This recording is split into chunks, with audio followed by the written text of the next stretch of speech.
নমস্কার।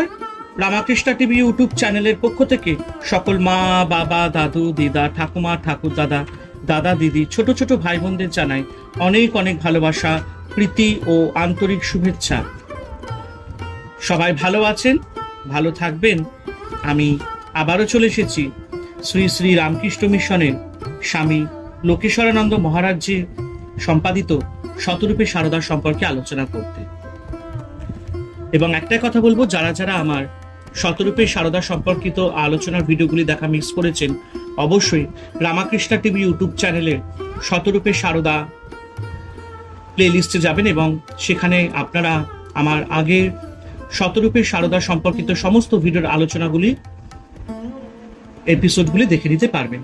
তো চলুন, আজকের আলোচনা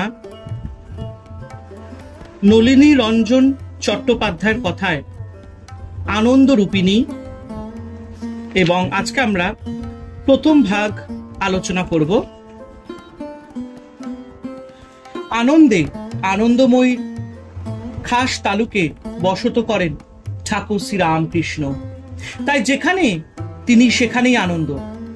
কামারপুকুরের পর্ণকুটির থেকে কাশীপুরের বাগানের অট্টালিকা, সেই আনন্দময় তার ইতিহাস। দক্ষিণেশ্বরের গঙ্গার ধারে ঘরখানিতে প্রত্যহ আনন্দের হাটবাজার বসে যেত। গান, অভিনয়, রঙ্গরস, নৃত্য তার নৃত্যসঙ্গী। তিনি যেন আনন্দ সাগরের ভেসে আছেন। ঠাকুর শ্রী রামকৃষ্ণের ঘরের উত্তর দিকে নহবতের ছোট্ট ঘরখানি দরমার বেড়া দিয়ে ঢাকা। সেই বেড়ার একটি ছিদ্রের মধ্য দিয়ে সারদা দেবীর কৌতূহলী দৃষ্টি অদূরের আনন্দময় জগতের স্পর্শ পায়। তিনি দূর থেকেই সে জগতের বাসিন্দা। ঠাকুর শ্রী রামকৃষ্ণ ছিলেন আনন্দময় পুরুষ। শ্রী মায়ের ভাষায় কি সদানন্দ পুরুষই ছিলেন। হাসি, কথা, গল্প, কীর্তন 24 ঘন্টা লেগেই থাকত। আমার জ্ঞানে তো আমি কখন তার অশান্তি দেখিনি, আবার বলছেন তাকে কখনো নিরানন্দ দেখিনি। 5 বছরের ছেলের সঙ্গেই বা কি, আর বুড়োর সঙ্গেই বা কি, সকলের সঙ্গে মিশেই আনন্দে আছেন। কখনো বাপু নিরানন্দ দেখিনি। এদিক থেকে সারদা দেবীও শ্রীরামকৃষ্ণের যোগ্য সঙ্গিনী। বাল্যকালে আর 5 জন পল্লী বালিকার মতো যাত্রা গান, কথকতা, কীর্তন, বাউলের সঙ্গে ঘনিষ্ঠ পরিচয় গড়ে উঠেছিল সারদা দেবী। এক যাত্রার আসরেই তো শিশু সারদার অপরিণত মন আঙুল দিয়ে দেখিয়ে দিয়েছিল তার পরম বাঞ্ছিতকে। গ্রামের মেয়ে কেতাবি শিক্ষার সুযোগ সেকালে আর কতটুক ছিল। তাদের শিক্ষার প্রকৃত ভার গ্রহণ করেছিল ওইসব লোক সংস্কৃতির মাধ্যমগুলি। গ্রাম শুদ্ধ লোক একত্র হইয়া পৌরাণিক আখ্যানমূলক যাত্রা ও কথকতা শুনিয়া ধর্ম ও নীতি বিষয়ক শিক্ষা লাভ করিত। শ্রীমতী সারদাও মেয়েদের সঙ্গে বসিয়া শুনিতেন একাগ্র মনে। শুনিবার ফলে অনেক শ্লোক ছড়া তাহার কণ্ঠস্থ হইয়া গিয়াছিল। পরিণত বয়সেও নৈতিক শিক্ষা দিবার প্রয়োজন হইলে তিনি ওই সকল শ্লোক অবিকল আবৃত্তি করিতেন।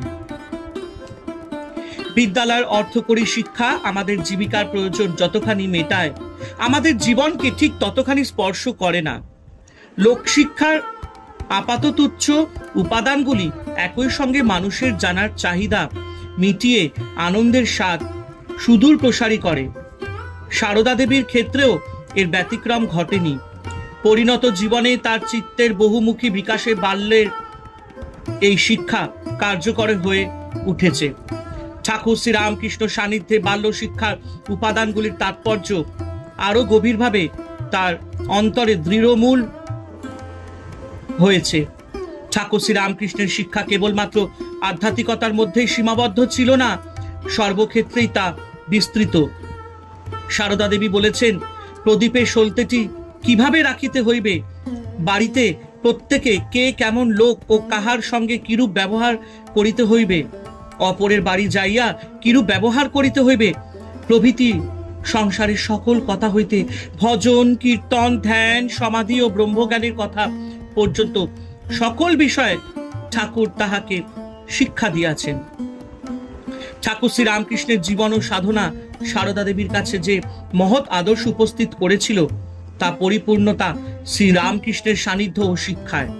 সারদা দেবী ও সন্ন্যাসের শুষ্ক কঠোরতাকে অতিক্রম করে সাধনার ক্ষেত্রকে সরস ও আনন্দময় করে তুলেছেন। শ্যামা সঙ্গীতে দেখেছি, যিনি সবাসনা করাল বদনা ভয়ঙ্করী, ভক্তের কাছে তিনিই আবার আনন্দময়ী, নৃত্য চপলা, রঙ্গময়ী। কিন্তু সে তো কাব্য এবং তত্ত্বের কথা। বিচিত্র বাস্তব পৃথিবীতে রামকৃষ্ণ সন্তান ও ভক্ত মণ্ডলী পেয়েছে। সারদা দেবীকে, যিনি জগৎ জননীর সেই আনন্দময় রূপকেও উন্মোচন করেছেন। হরে কৃষ্ণ কৃষ্ণ কৃষ্ণ হরে হরে, হরে রাম রাম রাম হরে হরে। জয় শিব শম্ভু, জয় দেবী দুর্গা দুর্গতি নাশিনী, জয় মা কালী।